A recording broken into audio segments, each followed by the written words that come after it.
Good evening everyone. In this lecture, we'll be discussing parallel AC circuits. By parallel circuits, one means the voltage across each parallel path is same. And the second point is the total current flowing in the circuit is equal to the sum of the current across each parallel path. So how does a parallel circuit look like? In DC, one already knows how a parallel circuit looks like. It looks like this. This is a parallel circuit with two parallel paths. Signal can be either DC or AC. Now look over here, a circuit. This is a parallel circuit with three parallel paths. And if we consider a circuit of this manner, then this is called as a combination circuit. That is a combination of series as well as parallel circuits. But when we are talking of parallel AC circuit, how is it different from these type of circuits? Now, for a parallel AC circuit, the components do not only comprise of resistive elements. It can have a resistor, an inductor, or a capacitor. In such a case, we cannot represent each parallel path by a resistor, inductor, or capacitor because we do not know which element is present in which parallel path. Hence, parallel AC circuits are normally represented in this manner, in the manner of these boxes. These boxes represent the total impedances. Now, these impedances can be either representing an individual element or a combination of elements. So, this is the basic difference of representation between a parallel DC circuit and a parallel AC circuit. With the concept of AC circuits, we have already understood the concept of impedance. So far we have studied 6 forms in which the elements can be organized. What are the elements? R, L and C. So we have studied of 6 ways in which these elements can be arranged and the 6 ways their impedances can be written. Let us have a quick look at that. If there is only a resistive element, then the impedance is given as R. If there is only a pure inductor, then the impedance is given as plus JXL. If it is a pure capacitor, then the impedance is given as minus JXC. If it is a combination of R and L, that is a series RL, then the impedance is given as R plus JXL. If it is a combination of R and C, then the impedance is written as R minus JXC. And finally, if it is a series combination of all three, then the net impedance is written as R plus JXL minus JXC. So these are the 6 different ways in which we have already studied about the representation of the elements and their respective impedances. Out of these 6 forms, these forms, the last 3 forms, represent the series circuits or a series impedances, and impedances in series are additive in nature, as you can see from the net impedance. So if we are drawing a parallel AC circuit of this manner, then the impedance over here Z1 or Z2 can represent any of these forms, and this is how a parallel AC circuit looks like. Now, how to compute the equivalent impedance in such a case? Drawing an analogy to the DC circuits, given 2 resistors, they are in parallel, say R1 and R2, one can figure out their equivalent resistance using the expression 1 upon R equivalent equals to 1 upon R1 plus 1 upon R2, or R equivalent is given as R1 R2 upon R1 plus R2. So if we draw an analogy between this DC parallel circuit to that of an AC parallel circuit, we will obtain a similar type of expression. So what will be the Z equivalent for the parallel circuit? It will be represented as 1 upon Z equivalent is equal to 1 upon Z1 plus 1 upon Z2, where Z1 represents the net impedance for the first parallel circuit and Z2 represents the net impedance for the second parallel circuit. Likewise, the Z equivalent can be written as Z1 Z2 upon Z1 plus Z2. So this is the way in which the equivalent impedance for a parallel AC circuit is being computed. Apart from this pattern, there is also another way to find out the equivalent impedance of a parallel AC circuit. Let us have a look on that. In order to study the second type of computing the equivalent impedance, we'll have to discuss a bit about the concept of admittance. Admittance is represented by the capital letter Y. Once again, let us draw an analogy to the DC parallel circuits.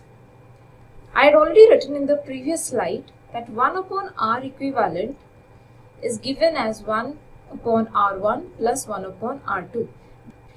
Now, we all know that this expression can be also written in another way. And what is that way?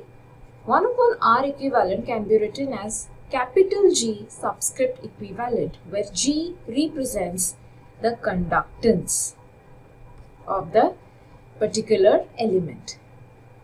Likewise, that is equal to 1 upon R1 represents G1 plus G2, where G1 is the conductance for the first element and G2 represents the conductance of the second element.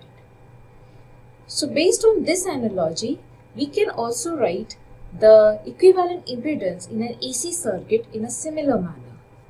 What is the way in which we figured out the equivalent impedance for an AC circuit? In fact, for a parallel AC circuit, it is 1 upon Z equivalent is equal to 1 upon Z1 plus 1 upon Z2. Now drawing the same analogy, for an AC circuit, this 1 upon Z equivalent is given as Y equivalent, and this Y represents the admittance of the circuit, or it is the reciprocal of the impedance shown by the circuit.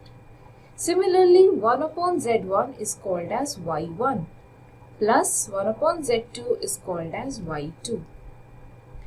While dealing with the parallel circuits, this Y1 and Y2 offers an easier approach to compute the parallel equivalent impedances. It's the same way as the conductances help us to figure out the equivalent resistances for a DC circuit. And these admittances for an AC circuit are additive in nature. Now drawing another analogy, how is this impedance represented for an AC circuit? An impedance in an AC circuit is a combination of the resistances and the reactances present in the circuit. So how do we explain this admittance? The admittance is the combination of the conductance and the susceptances present in the circuit, where Y represents the reciprocal of the impedance, the G conductance represents the reciprocal of the resistance, and B, which stands for susceptance, is the reciprocal of the reactance. So this is another approach using which we can figure out the net equivalent impedance for a parallel circuit. Before we move on to solving numericals, we'll just have a quick look on the units of these values. Now Z is equal to R plus JX.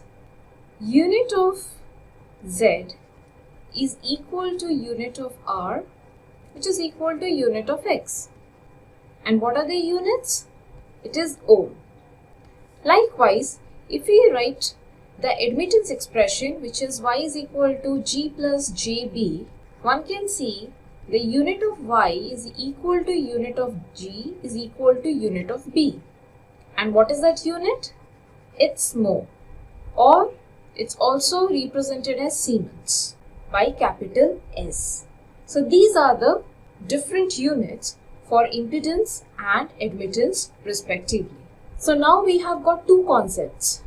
One is using the expression of 1 upon Z equivalent, one can obtain the net equivalent impedance of the circuit, and the other way to obtain the net equivalent impedance of the circuit is using the expression of Y equivalent. So the next numerical that we are going to solve, we will be using both these techniques, and for your reference you can use either of these techniques, whichever is convenient to you.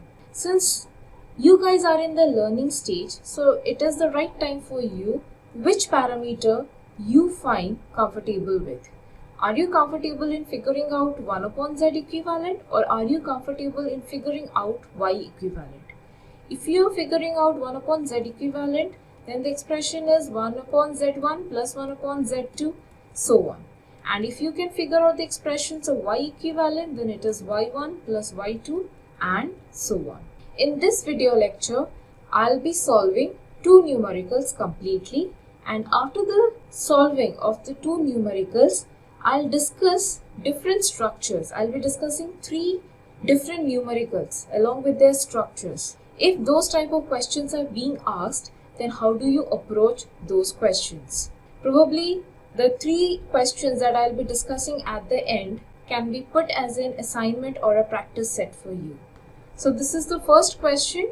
There are 2 ways in which the parallel AC circuit questions can be asked. The first one is the circuit would be given to you and you have to find out the following parameters.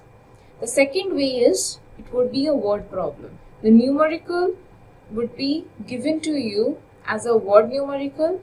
You will have to draw a circuit by understanding it and then solve the numerical. So this is a circuit based problem. Given is a circuit, it is a parallel circuit, it has got 2 parallel paths. The first parallel path is a series RL circuit and the second parallel path is a series RC circuit. The questions asked to us are, find the supply current. By supply current, it means find the total current, which is represented by I over here. So in order to find out this total current, we must have an idea of this total impedance. Once we know what is the total impedance of the circuit, we can very easily figure out the total current. The total current would be given as V upon Z equivalent. And what is the expression of Z equivalent? Z equivalent is Z1 parallel to Z2. So this is the first way to figure out the supply current. Now since we have already studied about 2 different approaches, so there has to be a second approach as well. So let us see what would be the second approach. The second approach would be I total is equal to V multiplied with Y equivalent. 1 upon Z equivalent gives you the admittance equivalent, where this admittance equivalent is given as the admittance for the first parallel circuit added with the admittance of the second parallel circuit. So these are the 2 ways in which we can find out the total current, and right now we'll use both these ways to figure out the total current. So over here I'm making 2 columns. One is using Z equivalent, the other one is using Y equivalent. So what is Z1? As I had mentioned earlier, it is a series RL circuit. So we can see over here the value of R is given as 10 and the value of L is 0.12 Henry. Together R plus JXL, which represents the Z1, is given as 10 plus J, 37.7. This 37.7 can be found out from omega L. Omega stands for 2 pi f and the value of frequency is already given here. So this is the first impedance value. This is the impedance value of the first parallel path. Likewise, for the second parallel path, R is given out to be 20 ohms and C is given as 40 microfarads. So the net impedance is equal to R minus JXC, which comes out to be 20 minus J 79.58. XC can be figured out from 1 upon omega C, and this omega is 2 pi f and the value of f is known. So these are the basic conversions, and I hope you guys are familiar with these type of conversions of how to figure out the impedance of a particular branch or of a particular path. So we'll carry forward these values of Z1 and Z2 onto our next slide. So Z1 is given as 10 plus J times 37.7, and the Z2 is given as 20 minus J times 79.58. So we need to figure out the value of Z equivalent. Then only we can find out the supply current or the total current I flowing through the circuit. So Z equivalent can be given as, since there are two parallel paths, I can directly use this expression of Z1 multiplied with Z2 upon the summation of the net impedances. Now over here, you can keep the forms of Z1 and Z2 as it is. Presently they are in the rectangular form. While carrying forward this computation, you can go on with the rectangular forms. There is absolutely no problem. And if you feel convenient with the polar forms, then using your calculator, you have to convert the values of Z1 and Z2 to polar forms and then work out with this particular expression. Presently, I am going ahead with the rectangular expression. So substituting these values in the calculator, the final value comes out to be 62.11 angle 53.63 degrees ohms. Now one can infer one thing from here. As we had studied in the previous RLC circuits, the angle of Z equivalent has come out to be positive. That means the net reactance of the circuit is inductive in nature. Eventually, I will start carrying a negative angle because of this positive angle being carried out by Z. This concept has been discussed in the single phase AC circuits. So finally, what will be the value of I? I will be V upon Z equivalent. So V is already known to us. It's 200 upon 62.11 angle 53.63, which comes out to be 3.22 angle minus 53.63 amps. Now let us find out the same value of I using another method, and that method is the admittance method. Now the value of Z1 is known to us and the value of Z2 is known to us. So what will be the value of Y1? Y1 will be equal to 1 upon Z1, and the value comes out to be, now over here you have to remember one thing. The admittance values are to be kept in the rectangular form only. This has to be kept in the rectangular form always. Please do not change it to the polar form. Unlike the impedance ones, you can either keep it in the rectangular form or in the polar form, but the admittance part is to be kept in the rectangular form always. Why is it so? Eventually you have to add Y1 plus Y2. It is very easy to do all these things using the scientific calculator. If you find it convenient, you can do it, or if you keep it in the rectangular form, it becomes easy. You can eventually add it yourself as well. Hence I have asked you to keep it in rectangular form. Now next, computing Y2. Y2 is given as 1 upon Z2, and that comes out to be this. So once you know Y1 plus Y2, what is Y equivalent?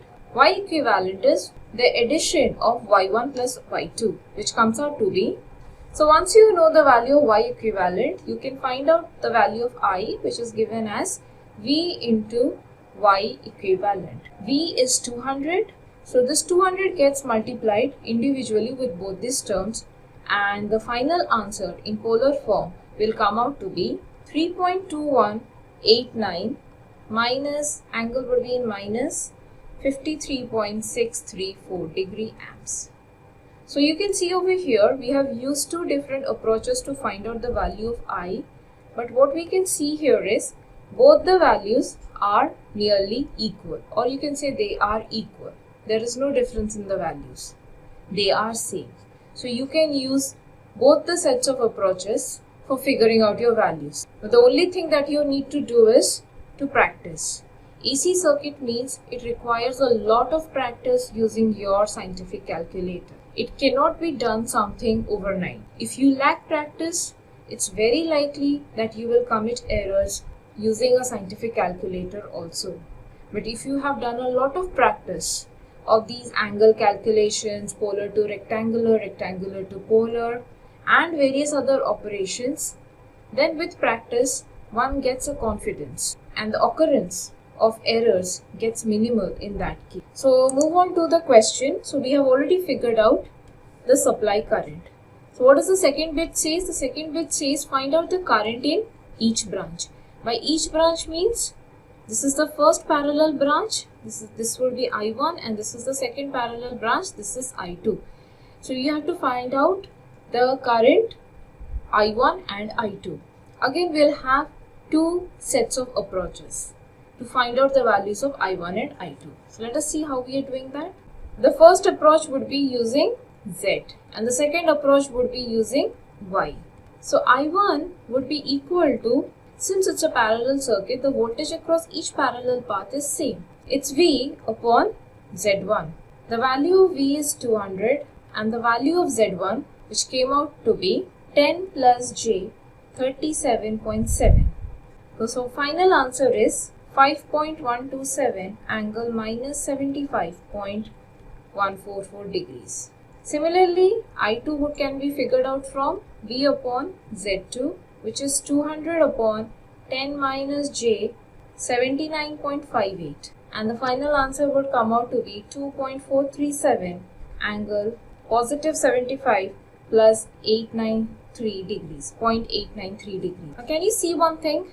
We had seen the first parallel branch as a RL circuit, and with the values of I1 we can see that the current is lagging, which means the circuit is inductive in nature. The second parallel branch comprised of a RC circuit, which implied that the current in that branch would be of a leading type, and see, it is of a leading type. Now using this admittance property, you can also find out the values of I1 and I2. So let us see how we can figure out. I1 would be given as V, the supply voltage, which is same across each parallel path, multiplied with Y1. The values of Y1 are known to you, so 200 multiplied with Y1.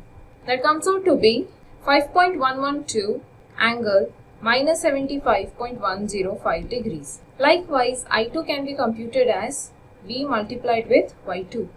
V is 200 and the final value of I2 comes out to be 2.437 angle 75.8953 degree. Once again you can see that both these values are same for I1, I2 respectively. So both these techniques can be, I am repeating here once again, that both these techniques can be used by you, but it's up to you which technique you find comfortable. Both the techniques are going to give you the similar results with the same percentage of accuracy. So moving on to the question, we have solved the second bit as well. So what does the third bit says? It says find out the total power factor. Now what is power factor? You remember? It is the cosine of the angle between the supply voltage and the total current flowing in the circuit. Now for this question, we do not require any two approaches. The angle between the voltage and current using either of the approaches remains the same. So let us find out what was the angle between the voltage and current. Now this was using the first bit. We figured out the total current, and as one can see over here, this is the angle between the supply voltage and the total current, which has come out to be same in both the cases, which is 53.634.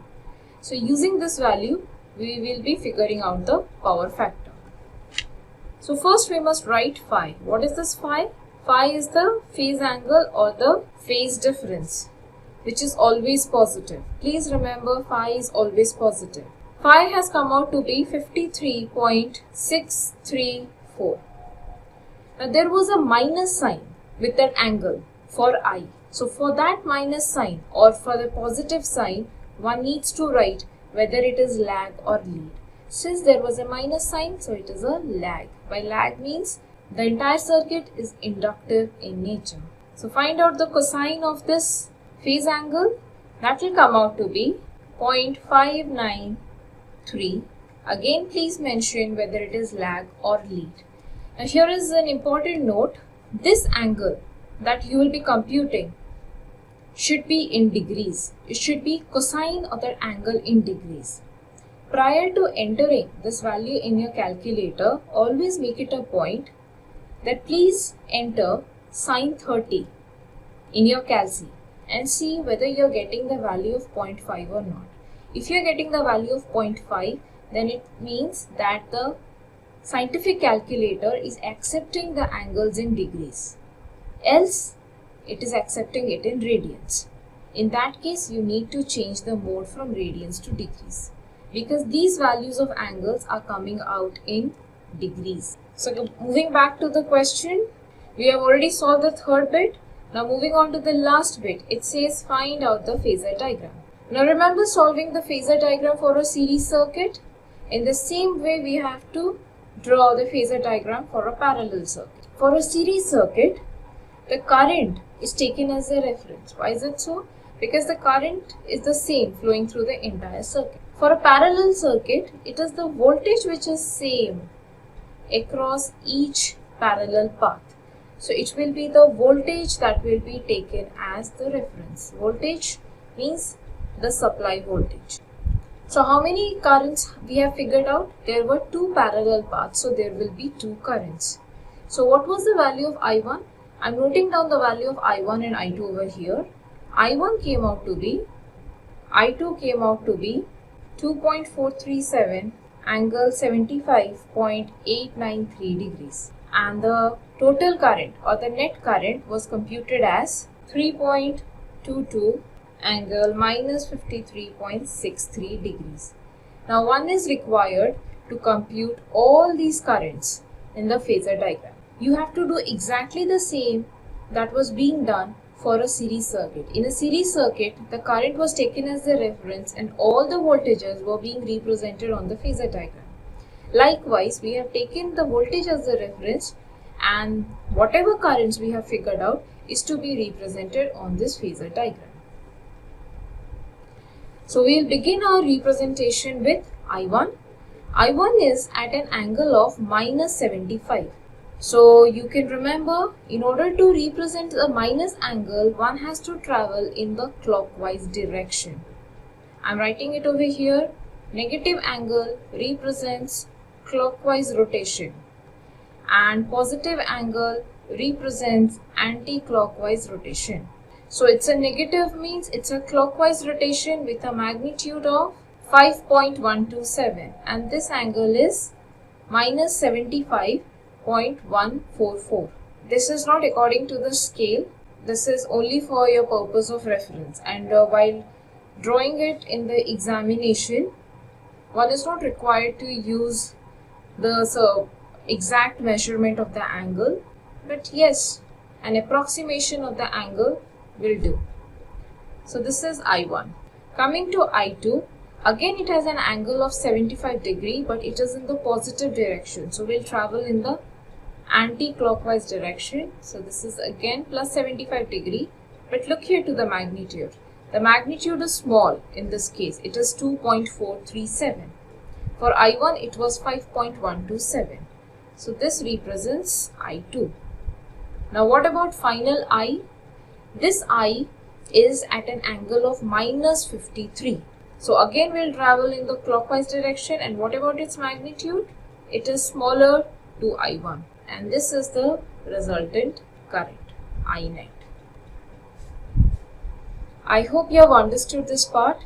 This is a very important part, and you must know how to draw the phasor diagram for a parallel AC circuit. So with this, we come to the end of question 1. Let us move on to the second numerical. Now, as I had told you previously, the first question was a numerical based on the circuit diagram itself, but the second question, the present question, is a word problem. After understanding this, we need to draw the circuit and then work out on that circuit. So let us move on with the question. There is a coil.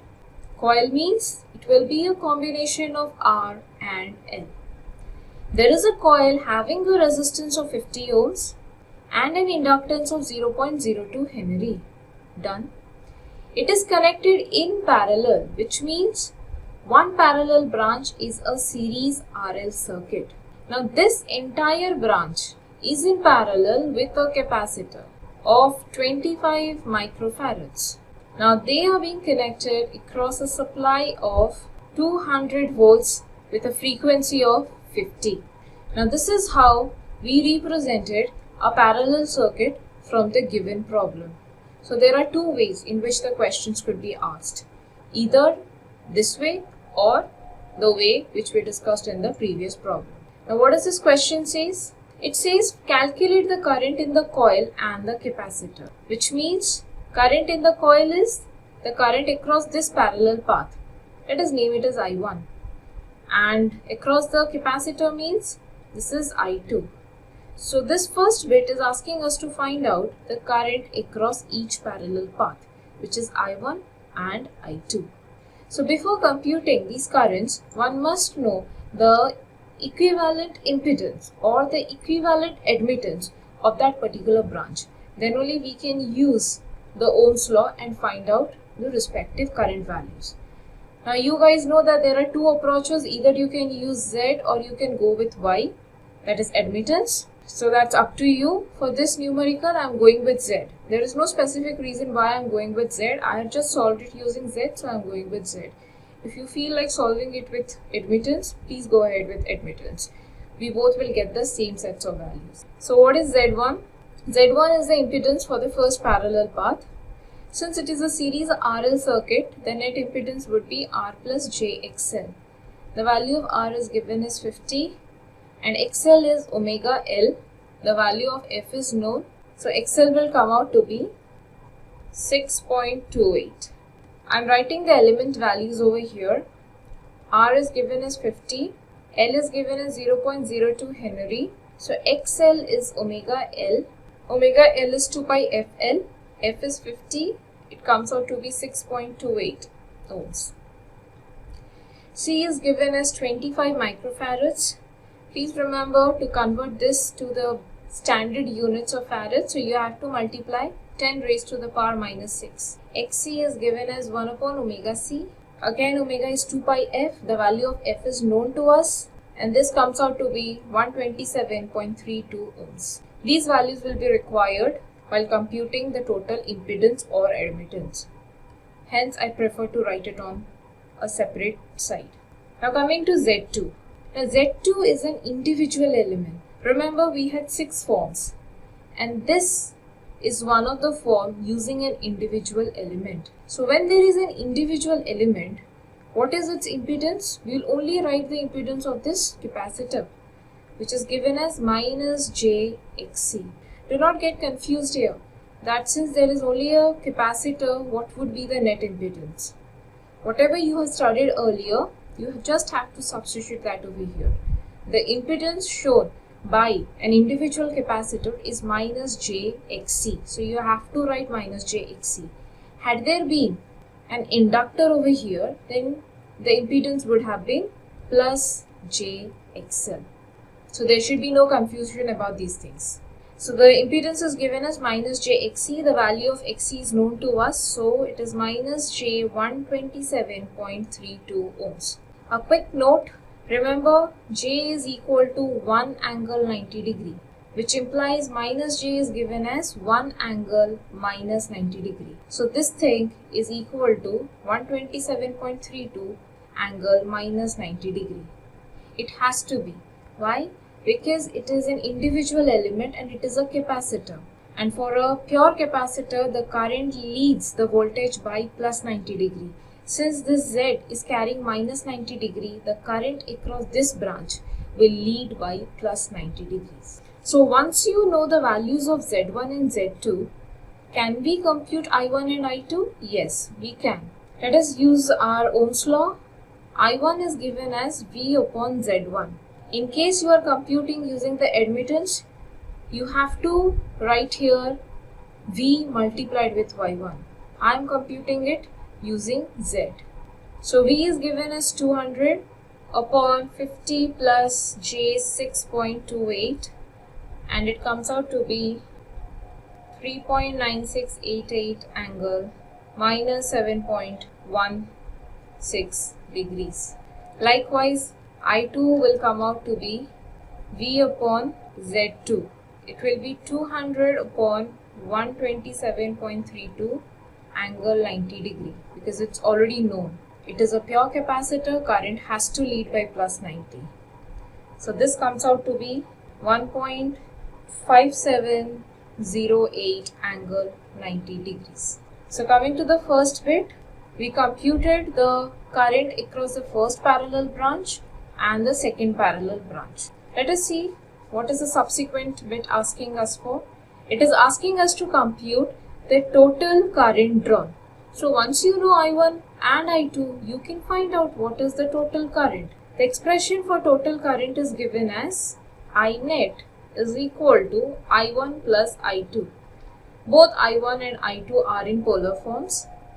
Substitute their values in the calci and the final answer would come out to be 4.08 to angle 15.2855 degrees.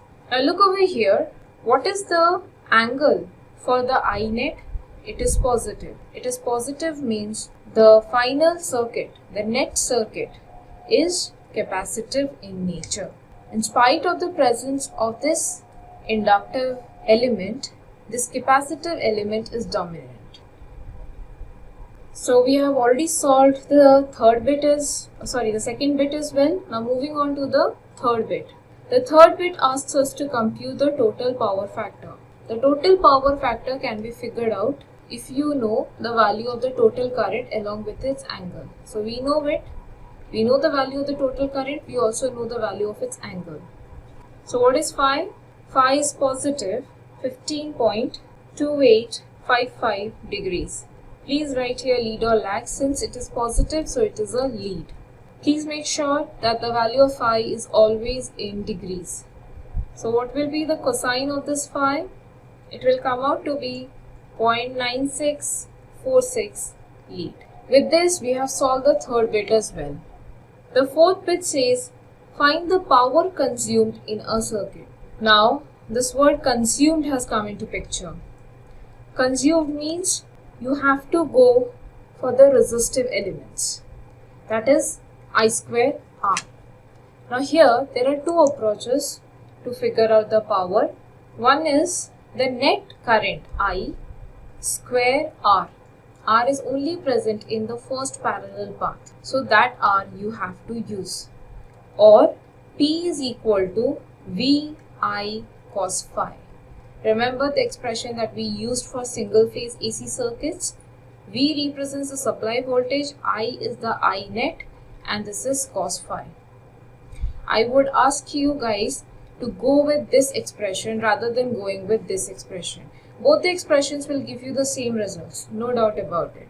But this is more reliable and it's an easier way to figure out the power consumed in a circuit.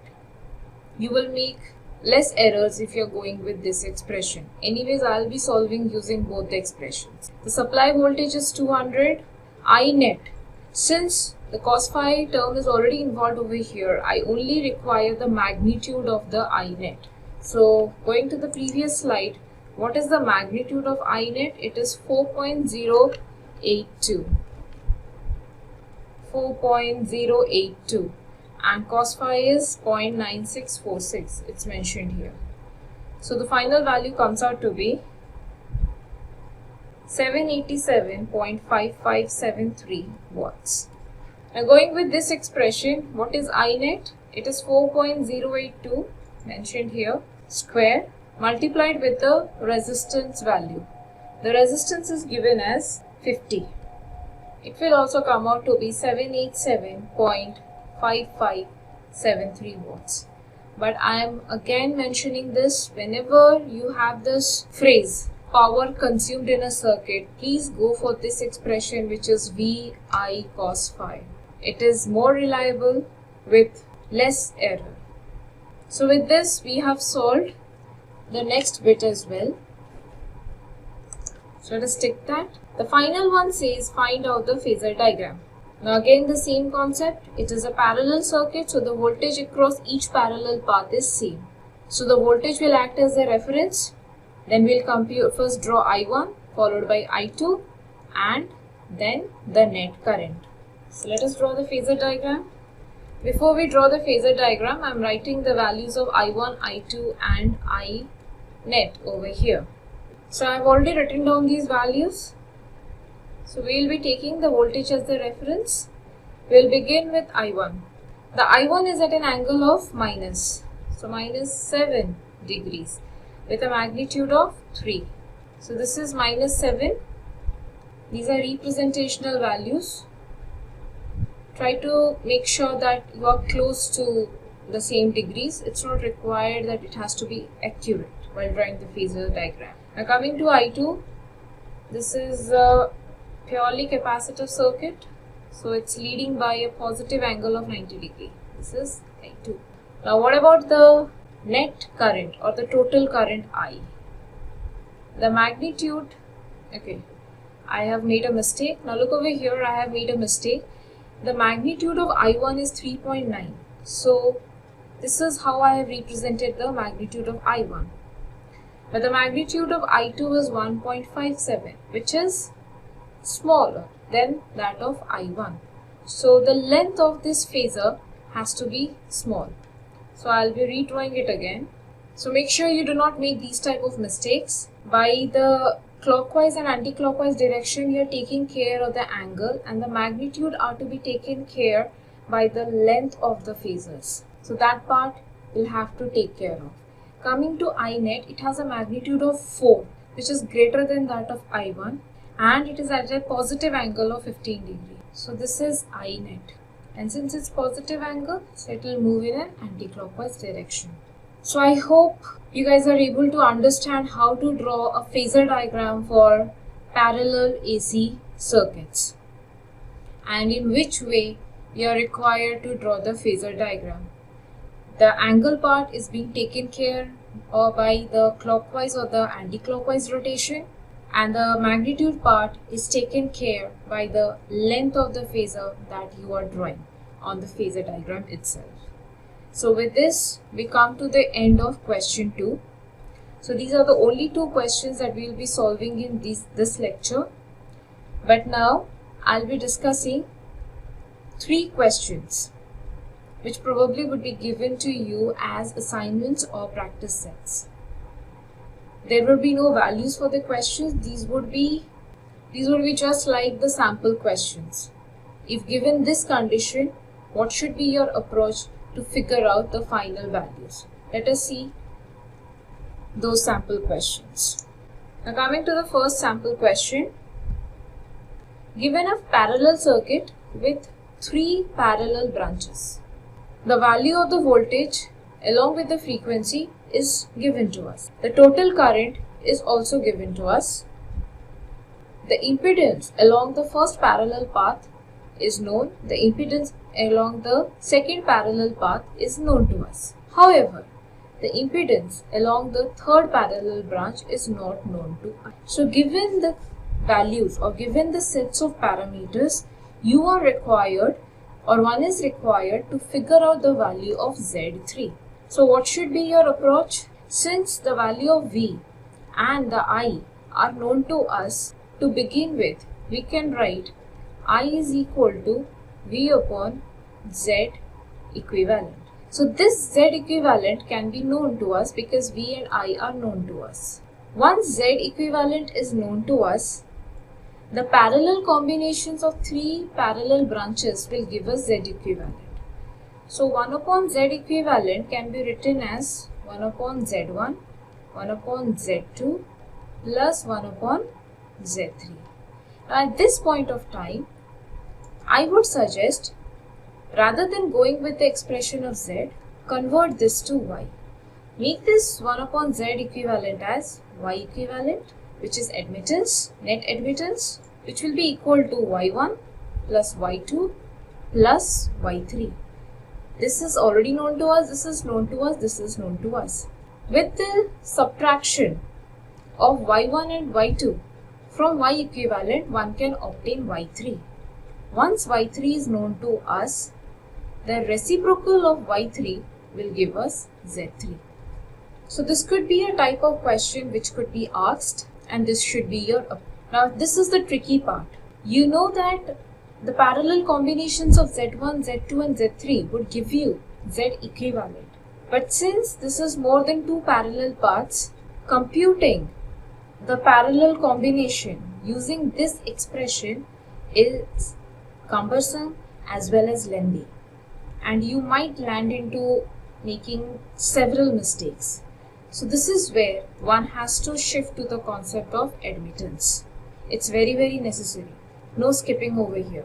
So convert this impedance to admittance and finally find out the admittance of the third parallel branch. So this is the first set of question that we have figured out. Let us move on to the second sample question. Now this one is very important. It will definitely be given to you as a practice question. Please note, this is very important. Right over here is important.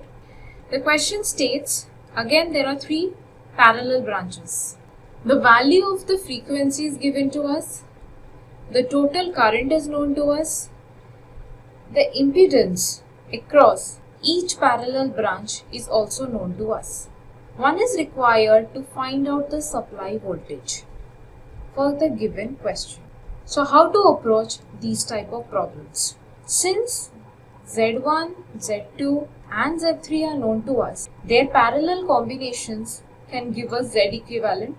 Now this is clear that you can use two techniques. Either you can use the Z technique or the Y technique to find out Z equivalent. Once the Z equivalent part is known to you, the net current is known to us. I multiplied with Z equivalent gives you the supply voltage V. From this we can figure out the value of V. Now this part is done. Now let us say the current across each parallel branch is also asked to us. So once you know this value of the supply voltage, how do you find out the current across each parallel branch? You would say that one would simply take I1, take the value of voltage V and divide Z1 to it, and you will get the final answer. But here there is a catch to it. What is the tricky part? This voltage has to be taken as the reference. One must not come under the impression that since the value of voltage was not given to us, it will not be taken as the reference. So this is where often students commit mistake. They do not take any reference for this value of this voltage. The voltage that you have obtained will be written as V angle 0. So it is V angle 0 upon Z1. Similarly, I2 is V angle 0 upon Z2. Likewise, I3 is V upon Z3 with V carrying an angle 0. One has to remember one thing. While solving numericals, the supply, what is the supply over here? The voltage is always taken as a reference. Had this supply been a current supply or a current source, the reference would have been taken as a current. Whatever is the supply is always taken as a reference for numericals.